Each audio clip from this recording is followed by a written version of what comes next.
வணக்கம். இது தேர்தல் யுத்தம் 2019.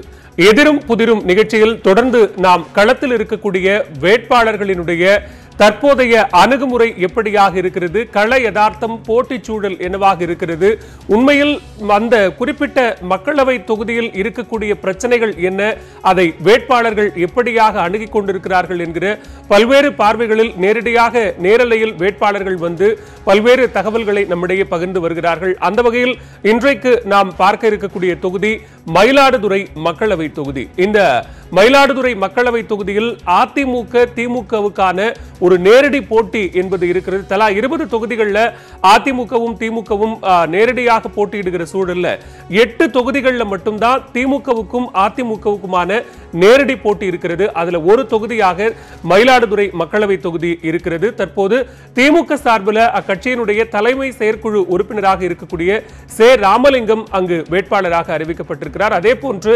அதிமுகவை பொறுத்தவரைக்கும் ஆசைமணி தற்போது மயிலாடுதுறை மக்களவை தொகுதியினுடைய வேட்பாளராக அறிவிக்கப்பட்டிருக்கிறார். இருவரும் தற்போது நம்முடைய நேரலையில் இணைந்திருக்கிறார்கள். இருவரையும் நிகழ்ச்சிக்கு வரவேற்கலாம். வணக்கம் இருவருக்கும். சின்ன அறிமுகம் இரு வேட்பாளர்கள் குறித்தும். திமுக வேட்பாளர் சே. ராமலிங்கத்தை பொறுத்தவரைக்கும் 4 முறை சட்டமன்ற உறுப்பினராக திருவிடைமதுரூர் சட்டமன்ற தொகுதியினுடைய சட்டமன்ற உறுப்பினராக 4 முறை இருந்திருக்கிறார். திமுகவினுடைய தலைமை செயற்குழு உறுப்பினராக இருக்கிறார். நீண்ட காலம் அரசியல் அனுபவம் வாய்ந்தவர். திமுகவினுடைய ஒரு முக்கிய தலைவர்களுள் அறியப்படுகிற ஒருவராக திரு சே. ராமலிங்கம் அவர்கள் இருக்கிறார். திரு ஆசைமணி அவர்கள் குற்றாலம் தொகுதியில் 1991-96 ஆட்சி காலத்தில் சட்டமன்ற உறுப்பினராக தேர்ந்தெடுக்கப்பட்டவர். இவரும் கட்சியினுடைய மூத்த உறுப்பினர்களில் ஒருவர், நீண்டகால அரசியல் அனுபவம் பெற்ற ஒருவர். கட்சி தற்போது திமுக அதிமுக சரியான முறையில் தேர்ந்தெடுக்கக்கூடிய வேட்பாளர்களாக பார்க்கப்படுகிறார்கள். மயிலாடுதுறை மக்களவை தொகுதியை பொறுத்தவரைக்கும் தேசிய கட்சிகள் குறிவைக்கக்கூடிய தொகுதியாக அது இருக்கிறது. மணிசங்கர் ஐயர், OS மணியன் போன்றவர்கள் அங்கிருந்து நாடாளுமன்ற உறுப்பினர்களாக தேர்ந்தெடுக்கப்பட்டிருந்தாலும் கூட தேசிய கட்சிகள் குறிவைக்கக்கூடிய தொகுதியாக ஏன் மயிலாடுதுறை இருக்கிறது, தற்போது தொகுதியினுடைய கள நிலவரம் என்ன என்பதை நாம் வேட்பாளர்களிடமே பேசலாம். முதலில் திரு சே. ராமலிங்கம், திமுகவினுடைய மயிலாடுதுறை மக்களவை தொகுதி வேட்பாளர். ராமலிங்கம், எப்படி இருக்கிறது மயிலாடுதுறை மக்களவை தொகுதி தேர்தல் களம்? போட்டி என்பது எந்த வகையில் இருக்கிறது?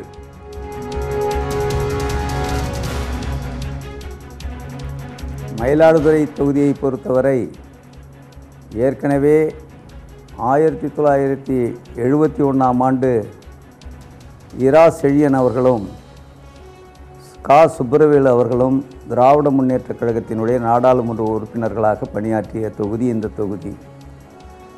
நீண்ட காலத்திற்கு பிறகு திராவிட முன்னேற்றக் கழகத்தினுடைய வேட்பாளராக மதச்சார்பற்ற ஜனநாயக கூட்டணியின் திராவிட முன்னேற்றக் கழக வேட்பாளராக நான் இந்த தேர்தலில் களம் இறங்கி இருக்கிறேன்.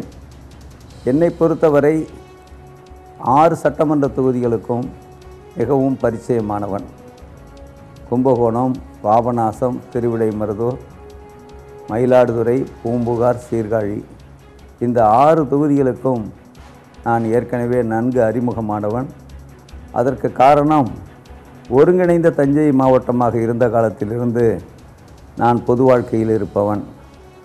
1970ஆம் ஆண்டு முதலாக நான் ஊராட்சி மன்ற தலைவராக தேர்ந்தெடுக்கப்பட்டவன்.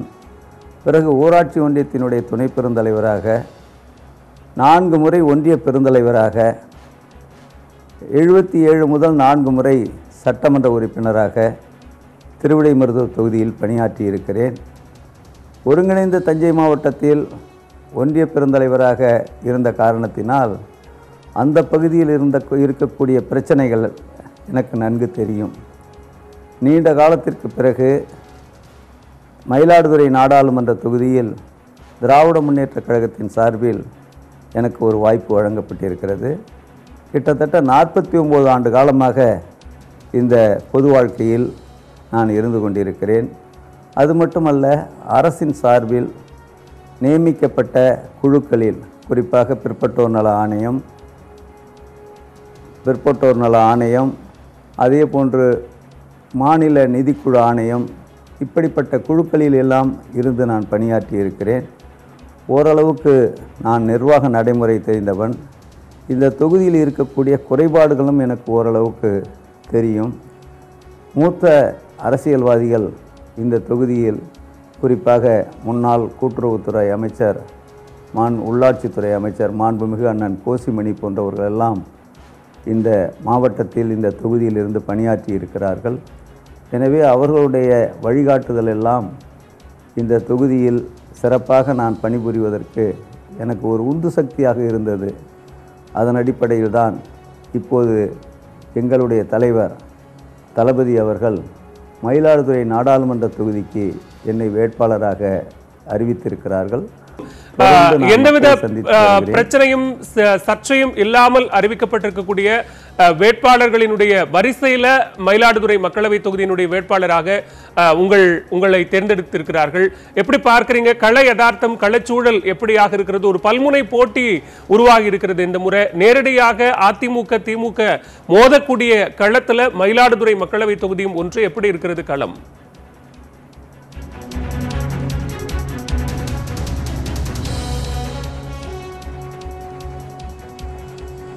வணக்கம் சார். மயிலாடுதுறை தொகுதியை பொறுத்தவரையில் இன்றைக்கு எங்களுக்கும் திராவிட முன்னேற்ற கழகத்துக்கு நேரடி போட்டி என்பதை நானும் ஏற்றுக்கொள்கிறேன். என்னை பொறுத்தவரையில் இந்த தொகுதியில் ஏற்கனவே மயிலாடுதுறை உள்ளடக்கிய குத்தாலம் தொகுதியில் நான் சட்டமன்ற உறுப்பினராக பணியாற்றிய காலத்தில் இருந்து இன்று வரை நல்ல அறிமுகம் உள்ளவன். கடந்த 5 ஆண்டு காலமாக கும்பகோணம் மத்திய கூட்டுறவு வங்கியினுடைய தலைவராக இருந்த காரணத்தினால் இந்த 6 தொகுதிகள், இந்த 6 தொகுதிகளிலுமே கும்பகோணம் மத்திய கூட்டுறவு வங்கியினோட இணைந்துள்ள தொகுதிகள், உள்ளடக்கிய தொகுதிகள். அதனால் நல்ல பரிச்சயமானவன். எங்களுடைய கூட்டுறவுத்துறை பொறுத்தவரையில், மற்ற துறைகளை பொறுத்தவரையில் ஏற்கனவே நல்ல பரிச்சயமானவன். அரசியலிலும் நான் பல்வேறு பதவிகளை நானும் வகித்திருக்கிறேன். ஊராட்சி மன்ற தலைவராக, ஒன்றிய குழு உறுப்பினராக, கூட்டுறவு சங்க தலைவராக, மத்திய கூட்டுறவு வங்கி சங்க தலைவராக, பல்வேறு குழுக்களிலும் நானும் நியமிக்கப்பட்டு பல்வேறு பயிற்சி பட்டறைகளில் கலந்து கொண்டிருக்கின்ற அந்த அனுபவம் எனக்கும் இருக்கிறது. இந்த 6 தொகுதியிலும் இருக்கின்ற எங்கள் கட்சிக்காரரை பொறுத்தவரையில் நான் ஏற்கனவே நன்கு பரிச்சயமானவன், அறிமுகமானவன். ஒவ்வொரு நிகழ்ச்சியிலும் கலந்து கொண்டு அவர்களோடு உரையாடி இருக்கிறேன், கலந்திருக்கிறேன். எனக்கு மாவட்டத்தில் இருக்கின்ற, இன்றைக்கி இந்த மாவட்டத்தில் இருக்கின்ற 2 அமைச்சர்கள் அவர்களுடைய வழிகாட்டுதலின் பேரில் இந்த தேர்தலை நான் இன்றைக்கு எதிர்கொண்டுள்ளேன். என்னை இன்றைக்கு மரியாதைக்குரிய தமிழகத்தினுடைய முதலமைச்சரான எடப்பாடியார் அவர்களும், அதே போல் எங்களுடைய துணை முதலமைச்சர் கழகத்தினுடைய ஒருங்கிணைப்பாளர் OPS அவர்களும் என்னை தேர்வு செய்து, ஆட்சி மன்ற குழு உதவியுடன் தேர்வு செய்து இந்த தொகுதியில் என்னை பாராளுமன்றத்தினுடைய வேட்பாளராக நிறுத்தியிருக்கின்றார்கள். எனவே இன்றைக்கு ஒரு ஆரோக்கியமான போட்டியாகவே நான் இதை கருதுகிறேன். மக்களை பொறுத்தவரையில் நான் சென்று இடமெல்லாம் சிறப்பான வரவேற்பு கொடுக்கிற காரணத்தினால் நாம் எப்படியும் வெற்றி பெற்று விடுவோம் என்ற நம்பிக்கை எனக்கு துளிர்த்திருக்கிறது. அது செயல்படுத்துவதற்கு என்னால் முடியுமோ அதை அத்தனை பணிகளையும் நான் மேற்கொள்வேன். நிச்சயமாக நம்ம தொடர்ந்து பேசலாம். திரு ராமலிங்கம், நான் ஏற்கனவே தொடக்கத்தில் குறிப்பிட்டது போல தேசிய கட்சிகள் குறிவைக்கக்கூடிய ஒரு தொகுதியாக மயிலாடுதுறை மக்களவை தொகுதி இருக்கிறதா? தற்போது மத்திய மாநில அரசுகள் மீதாக இருக்கக்கூடிய ஒரு அதிருப்தி அலையை அறுவடை செய்வதற்கான சரியான இடமாக மயிலாடுதுறை மக்களவை தொகுதி இருக்கிறதா? திமுகவை பொறுத்த வரைக்கும் எப்படி இருக்கிறது? பதிவு செய்யலாம்.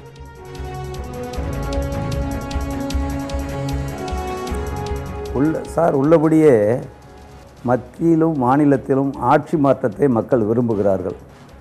அதற்கான காரணம் உங்களுக்கு தெரியும். கடந்த காலத்தில் செய்யப்பட்ட திட்டங்கள் அனைத்தும் இன்றைய தினம் அரைகுறையாக நின்று போயிருக்கின்றன. இந்த மயிலாடுதுறை தொகுதியிலேயே திருமுல்லை வாசலை இணைக்கக்கூடிய ஒரு பாலம் கட்டப்பட்டு 6 ஆண்டு காலமாக அந்த பாலம் முடிவடையாமல் இருக்கிறது. கொள்ளிடம் கூட்டு குடிநீர் திட்டம் திராவிட முன்னேற்ற கழக ஆட்சி காலத்தில் கொண்டு வந்த ஒரே காரணத்திற்காக நாச்சிக்குப்பம், மடத்துக்குப்பம் போன்ற பகுதிகளுக்கு அந்த குடிநீர் திட்டத்தை சரிவர செயல்பட முடியாத அளவுக்கு முடக்கப்பட்டு கிடக்கிறது. கொள்ளிடம் கூட்டு குடிநீர் திட்டம். கடற்கரை ஓரத்தில் இருக்கக்கூடிய மக்கள் இந்த குடிநீர் இல்லாவிட்டால் என்ன பாடுபடுவார்கள் என்பதை நினைத்து பாருங்கள். இந்த முறை நாடாளுமன்ற உறுப்பினராக இருந்த திரு பாரதி மோகன் அவர்கள் ஊடகங்களில் வெளிப்படையாகவே சொன்னார், தமிழகத்திலிருந்து சென்ற நாங்கள் நாடாளுமன்ற உறுப்பினர்கள் அனைவரும் தலையாட்டி பொம்மைகளாக, பிஜேபி அரசுக்கு தலையாட்டி பொம்மைகளாகத்தான் இருக்கிறோமே தவிர எந்த திட்டத்திற்கும் தமிழகத்திற்கு ஒப்புதல் அளிக்கவில்லை என்று அவர் ஓப்பனாக ஒரு ஸ்டேட்மெண்ட்டே கொடுத்தாரு. உங்களுக்கு தெரியும். திரு ராமலிங்கம், நம்ம ஒட்டுமொத்தமா மாநில அளவில் இருக்கக்கூடிய பிரச்சனையை ஹோலிஸ்டிக்கா பார்த்தாலும் குறிப்பாக தற்போது மயிலாடுதுறை மக்களவை தொகுதியை பொறுத்த வரைக்கும் பல்வேறு தரப்பட்ட மக்கள் வாழக்கூடிய ஒரு தொகுதியாக 6 சட்டமன்ற தொகுதிகளை உள்ளடக்கிய ஒரு மக்களவை தொகுதியாக அது பார்க்கப்படுகிறது.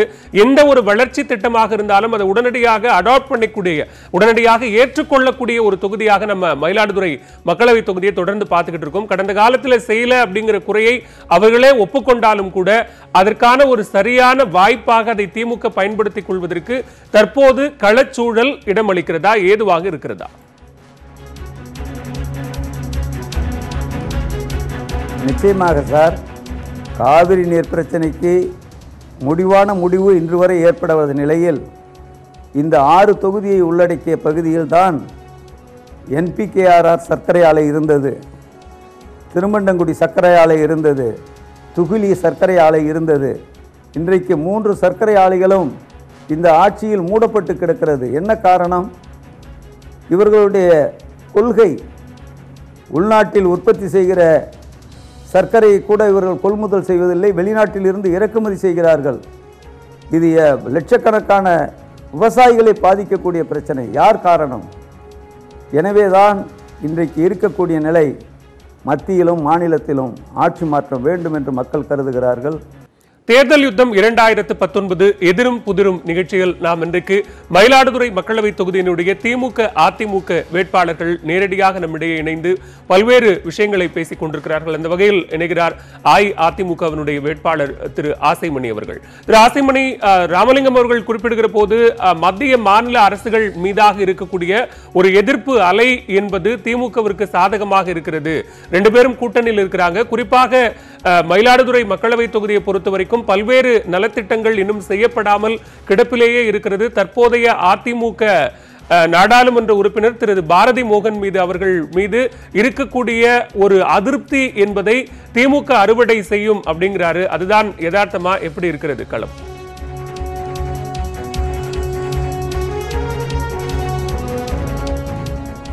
என்னை பொறுத்தவரையில் இன்றைக்கு தமிழகத்தினுடைய முன்னாள் முதலமைச்சராக இருந்த எங்களுடைய அம்மா புரட்சித் தலைவி அவர்கள் இந்த டெல்டா மாவட்டங்களை தன்னுடைய சொந்த மாவட்டமாக எடுத்துக்கொண்டு பல்வேறு திட்டங்களை அவர்கள் இந்த மாவட்டத்திலே நடைமுறைப்படுத்தி இருக்கிறார். இதற்கு எனக்கு இந்த தேர்தலுக்கு முன்னாலே இருந்த பாரதி மோகன், பாராளுமன்ற உறுப்பினராக இருந்த பாரதி மோகன் காலத்திலும் அவர் என்ன முடியுமோ அந்த அளவிற்கு அவர் பல்வேறு திட்டங்களை அவரும் கொண்டு வந்திருக்கிறார். அதற்கு முன்பு மாண்புமிகு OS மணியன் அவர்கள் பாராளுமன்ற உறுப்பினராக இருந்து அவருடைய முழு திறமையும் பயன்படுத்தி பல்வேறு திட்டங்களை இன்றைக்கு இந்த தொகுதியிலே அறிமுகப்படுத்தி இருக்கிறார். அவற்றையெல்லாம் விழாவாரியாக சொல்வதற்கு உங்களிடம் இன்றைக்கு நேரம் நீங்கள் ஒதுக்க முடியாது. எனவே என்னை பொறுத்தவரையில் இன்றைக்கு காவேரி நீரை முழுமையாக நம்பியிருக்கின்ற மாவட்டம் இந்த 6 தொகுதிகளும், முழுமையாக நம்பியிருக்கின்ற 6 தொகுதிகளும் அவர்களுக்கு இந்த பிரச்சனை தீர்க்கப்பட வேண்டும். எங்களுடைய முதலமைச்சர் எடப்பாடியார் அவர்கள் கடந்த 2 நாட்களாக இந்த மாவட்டத்திலே சுற்றுப்பயணம் மேற்கொண்ட நேரத்தில் காவிரி கோதாவரி இணைப்பு திட்டத்தை அமுல்படுத்துவதுதான் என்னுடைய முதல் கடமை, முதல் குறிக்கோள் என்று இன்றைக்கு அதை கையில் எடுத்திருக்கிறார். அதை அவர் மேடையில் சொன்ன நேரத்தில் இந்த மாவட்டத்தில் இருக்கின்ற அத்துணை விவசாயிகளுக்குமே மிகவும் மகிழ்ச்சியாக இருந்தது. அம்மா வழியிலே வந்த எடப்பாடியார் அவர்கள் இந்த மாவட்டத்தை தன்னுடைய மாவட்டமாக கருதி இங்கே இருக்கின்ற மக்கள் காவிரி நீரை பயன்படுத்துவது முக்கியம், அவர்களுக்கு அத்தியாவசியம் என்பதையும் கருத்திலே கொண்டு இன்றைக்கு இந்த திட்டத்தை செயல்படுத்த நீங்க எப்படியாக சாதனைகளை பட்டியலிடுவதற்கு நேரம் போதாது அப்படிங்கிறீங்களோ அதே மாதிரிதான் அவர் சாதனைகளே இல்லை அப்படிங்கிறதையும் ராமலிங்கம் பட்டியலிடுகிறார். அந்த மாதிரியான எந்த விஷயங்களையும் கடந்த காலங்களில் செய்யல அப்படிங்கிறது தான் தற்போது அதிமுக மேல இருக்கக்கூடிய குற்றச்சாட்டாக இருக்கிறது. திரு பாரதி மோகன் அவர்கள் மீது முன்வைக்கப்படக்கூடிய குற்றச்சாட்டுகள் தான் மத்திய அரசிடமிருந்து தொகுதிக்கு கேட்டு பெற வேண்டிய பல்வேறு நலத்திட்டங்கள் கேட்டு பெறாமல் இருக்கிறது. மேம்பால திட்டம், சாலை திட்டம், புதிய ரயில் பாதைகள் உள்ளிட்ட பல்வேறு விஷயங்கள் கேட்டு பெறாமலேயே விட்டதுதான் தற்போது அதிமுக மேல குறிப்பாக மயிலாடுதுறை மக்களவை தொகுதியில் இருக்கக்கூடிய அதிருப்தி அப்படின்னு சுட்டி காட்டுறாங்க.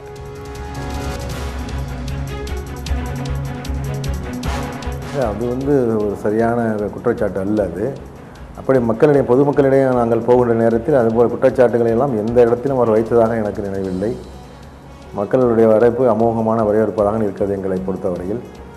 அவர்கள் என்ன மக்கள் எதை மனதில் கருத்தில் கொண்டு என்ன திட்டங்களை அவர் விரும்புகிறார்களோ அது காலப்போக்கிலே அவர்களுடைய மனதிலே இருப்பதை அறிந்து கொண்டு அதற்கு தகுந்த மாதிரி இந்த தொகுதியை மாற்றி அமைப்பதற்கு நான் முயற்சி எடுப்பேன்.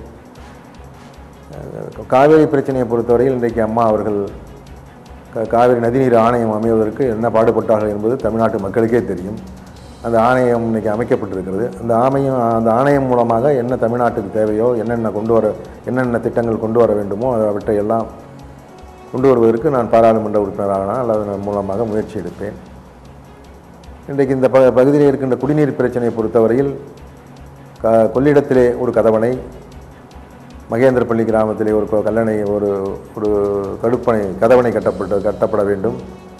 அதேபோல் உப்பநாட்டிலே ஒரு கதவணை கட்டப்பட வேண்டும். இதுபோல் காவிரி போய் பூம்புகாரை கலக்கிற இடத்திலே ஒரு கதவணை கட்டப்பட வேண்டும் என்பதற்காக நான் பாராளுமன்றத்திலே குரல் கொடுப்பேன். அந்த கதவணைகள்லாம் கட்டப்பட்டால் நிச்சயமாக மக்களுக்கு இருக்கிற குடிநீர் பிரச்சனைகள் முழுமையாக தீர்ந்துவிடும். உப்பு தண்ணியும் உள்ளே புகாமல் நல்ல நீர் தேக்கப்பட வேண்டும் என்பதுதான் எங்களுடைய கோரிக்கை. இன்றைக்கு களத்துல போட்டி என்பது ஒரு பல்முனை போட்டியாக உருவாகி இருக்கிறது. திமுக, அதிமுகவை தவிர அமமுக, நாம் தமிழர், மக்கள் நீதி மையம் என பல்வேறு வேட்பாளர்கள் களத்தில் இருக்கிறாங்க.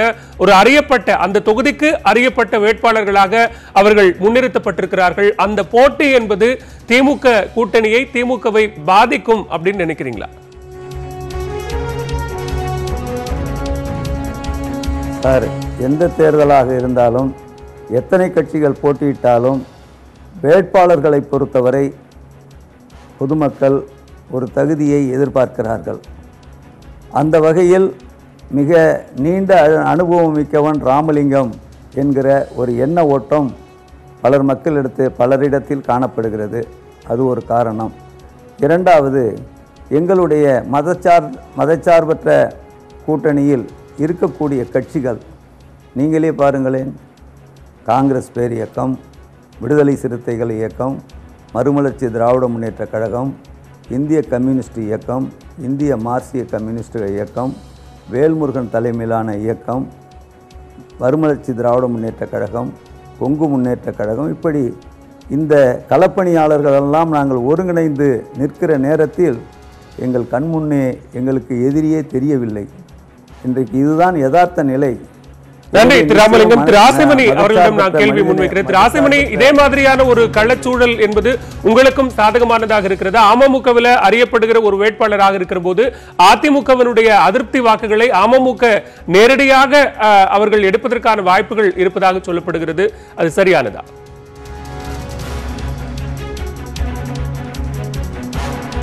எங்களை பொறுத்தவரையில் இன்றைக்கு அமமுக என்ற கட்சியில் அவர்கள் யாரை நிறுத்தியிருந்தாலும் அதனால் எங்கள் அனைத்து இந்திய அண்ணா திராவிட முன்னேற்ற கழகத்துக்கு எந்த பாதிப்பும் ஏற்படாது என்பதை நாங்கள் 100% நம்புகிறோம். கடந்த காலங்களில் மரியாதைக்குரிய மோடிஜி அவர்களுடைய தலைமையிலான ஆட்சி நடப்பது 5 ஆண்டு காலம். அதற்கு முன்னால் பல ஆண்டுகள் மத்தியிலே திராவிட முன்னேற்ற கழகம் வந்து அமைச்சரவையில் இடம்பெற்றிருந்தார்கள். பல்வேறு அமைச்சர் பதவிகளை வாங்கினார்கள். ஆனால் அவர்கள் வாங்கி பதவியில் வைத்திருந்தாலே தவிர இந்த டெல்டா மாவட்டத்தை யாருமே திரும்பி கூட பார்க்கவில்லை.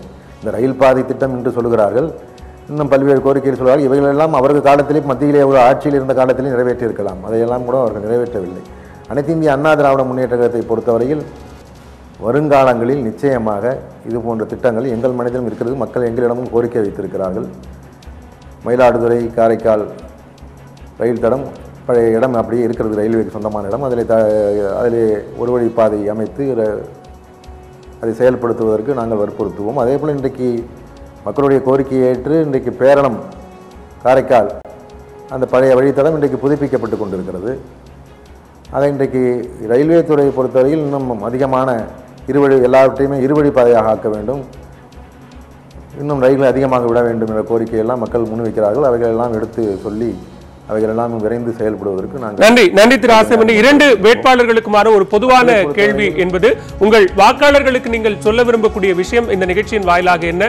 இருவருக்குமான பொதுவான விஷயம் சுருக்கமாக 2 பேரும் பதிவு செய்யலாம். திரு ராமலிங்கம் முதலில்.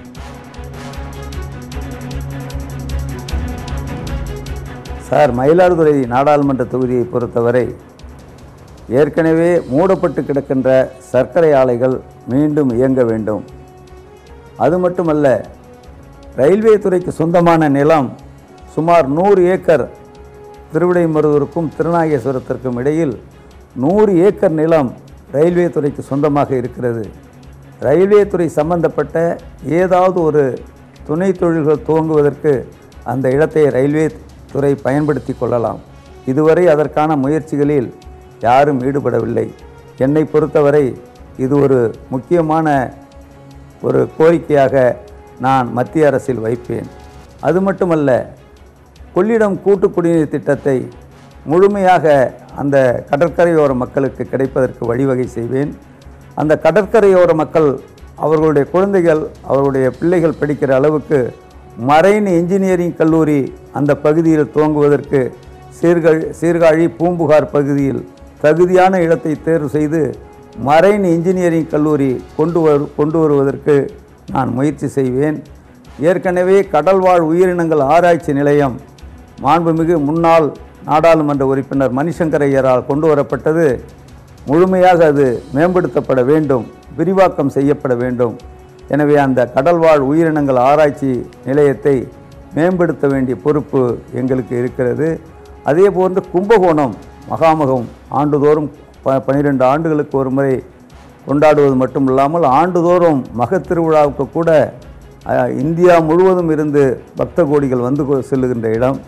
அந்த நகருக்கு தேவையான அடிப்படை வசதிகள், அந்த நகரில் இருக்கக்கூடிய கும்பகோணம் புகைவண்டி நிலையம், இவையெல்லாம் தேவையான முழு வசதிகள் கொண்டதாக இல்லை. இவற்றையெல்லாம் நிச்சயமாக இதை மேம்படுத்துவதற்கு உரிய நடவடிக்கையை நான் நன்றி திரு ராமலிங்கம். தஞ்சாவூர் திரு ஆசிமணி, சுருக்கமாக நீங்கள் வாக்காளர்களுக்கு சொல்லக்கூடிய விஷயம் என்ன? சுருக்கமாக.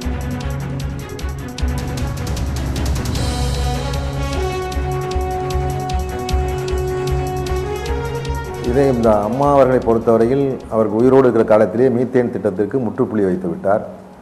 ஹைட்ரோ கார்பன் திட்டத்தை பொறுத்தவரையில் இன்றைக்கு எங்களுடைய முதலமைச்சர் பொதுமக்கள் விரும்பாத எதையும் செயல்படுத்த மத்திய அரசு எவ்வளோ வற்புறுத்தினாலும் அதில் செயல்பட விட மாட்டோம் என்று அவரும் தன்னுடைய இடையிடையே சொல்லிக்கொண்டே வந்து கொண்டிருக்கிறார். எனவே அவர் நிச்சயமாக அதற்கு அனுமதி அளிக்க மாட்டார். மக்கள் விரும்பாத எதையும் அவர் அமல்படுத்தவும் விட மாட்டார். இன்றைக்கு பருவமழை பருவ காலங்கள் இன்றைக்கு மாறி மாறி வருகின்றன. வெயில் காலத்திலே மழை பெய்கிறது, மழை காலத்திலே வெயில் அடிக்கிறது. இப்படி பருவ காலங்கள் மாறிவிட்டன. எனவே நமக்கு இயற்கை பேரிடர் அடிக்கடி இங்கே இந்த மாவட்டத்தை பொறுத்தவரையில் நடந்து கொண்டிருக்கிறது. இயற்கை பேரிடர் நிதியை அதிகமாக பெற்று வருவதற்கு என்னாலான முயற்சிகளை அத்தனையும் நான் மேற்கொள்வேன். இன்றைக்கு தமிழ்நாட்டிலே நான் சார்ந்திருக்கின்ற இயக்கம் இன்றைக்கு ஆளுங்கட்சியாக இயக்கமாக இருக்கிறது. மக்களுக்கான திட்டங்களை அவர்கள் மூலமாக என்னென்ன திட்டங்களை கொண்டு வர வேண்டுமோ அவைகளை நான் கொண்டு வருவேன். இயற்கை பேரிடர் நிதியை ஒதுக்குகின்ற நேரத்தில் பழைய ரேஷியோவே வைத்திருக்கிறார்கள். இன்றைக்கு மத்தியில் இருக்கிறவர்கள் அதை புதிய அளவு ஒதுக்கீடு பெற்று தருவதற்கு நான் முழுமையான முயற்சிகளை மேற்கொள்வேன். நன்றி திரு ஆசிமணி. உங்களுடைய பரபரப்பான பிரச்சார நேரத்திற்கு இடையில் 2 வேட்பாளர்களும் நிகழ்ச்சியில் பங்கேற்று உங்களது கருத்துக்களை வாதங்களை முன்வைத்ததற்கு நியூஸ் 18 தமிழ்நாடு தொலைக்காட்சி சார்பாக இருவருக்கும் நன்றிகள். மீண்டும் மற்றொரு எதிரும் புதிரும் நிகழ்ச்சியில் சந்திக்கலாம். நன்றி, வணக்கம்.